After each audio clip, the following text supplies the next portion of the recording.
She had the receiver pressed hard to her ear, one hand wrapped around the cold metal of the payphone, the other resting on the steering wheel of her Mustang as if she might bolt at any second. Angela Angie Hammond kept her voice steady for Rob Schaefer on the other end of the line, but she wasn't talking about their plans anymore. She was watching a pickup truck roll past her again, slow, deliberate, like the driver wanted her to notice.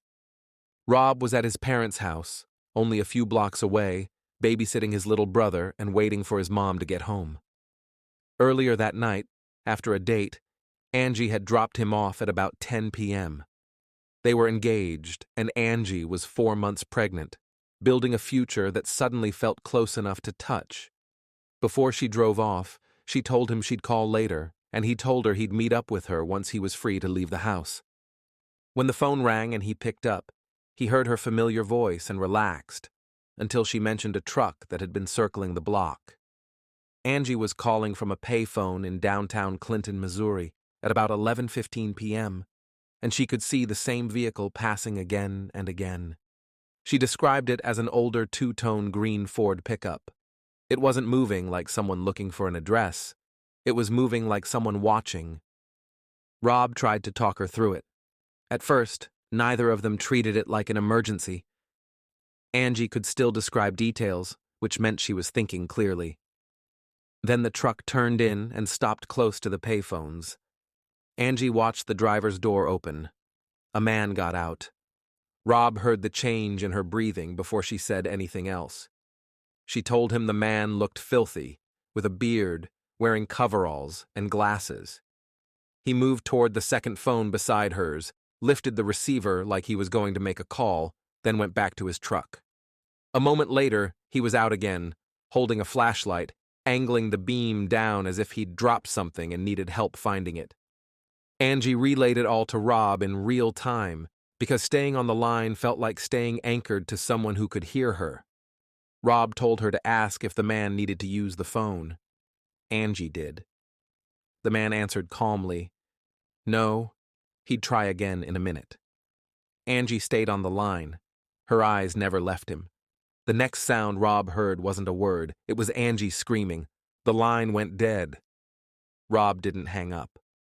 He dropped the phone, ran out of the house, and jumped into his car.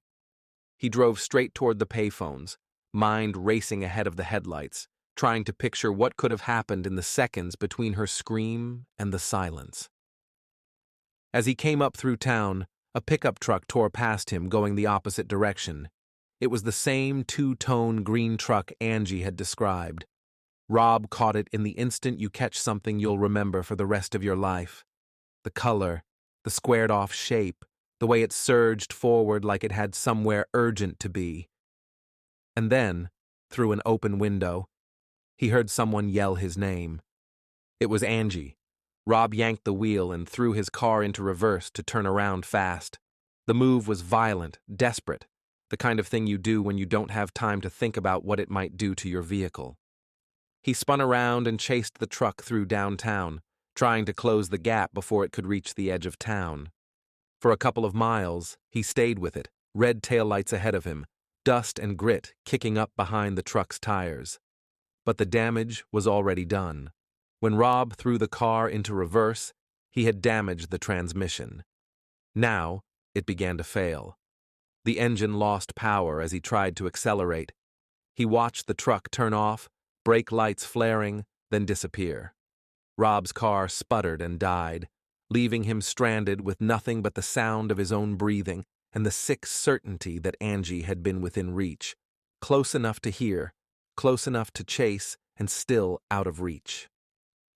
When police were notified, the scene Angie left behind was thin and brutal in its simplicity. Her car still in town, her call cut short, and no clear direction to run. The description mattered, because it was all they had. Investigators focused on the vehicle and the man Angie had described during that last call. Rob and Angie had both emphasized the same details. The truck was an older model, late 1960s to early 1970s, two-tone green Ford pickup. On the rear window was a fishing mural, an image of a fish jumping out of the water, something distinctive enough that, in theory, it should have been remembered by anyone who saw it. An immediate search spread outward. Roads were checked, tips chased, trucks stopped when they fit the look. Investigators worked through registrations and leads by the hundreds. Even with help from the Missouri State Highway Patrol, the truck that should have stood out never resolved into a name and an address. Time did what it always does in a case like this. It hardened the few facts into something everyone could recite, and it filled the rest with silence. In the days and weeks that followed, Angie's family and friends lived inside a loop that never resolved. The last call, the scream, the deadline, Rob's chase, the transmission failing at the worst possible moment.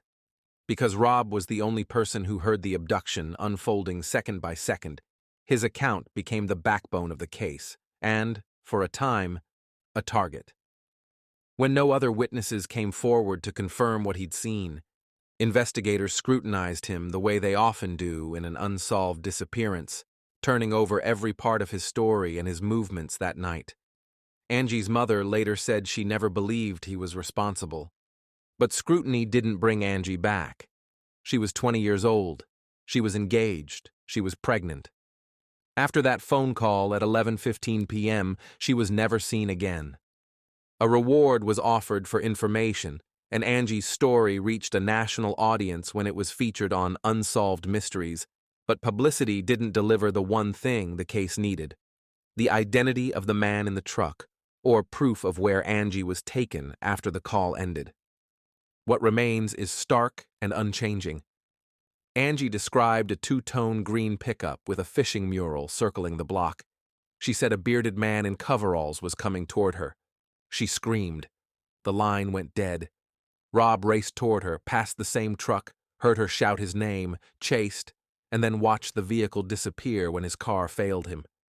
Years have passed, but the question hasn't changed in Clinton or anywhere else this story is told. How does someone vanish in the middle of town during a single phone call and never come back?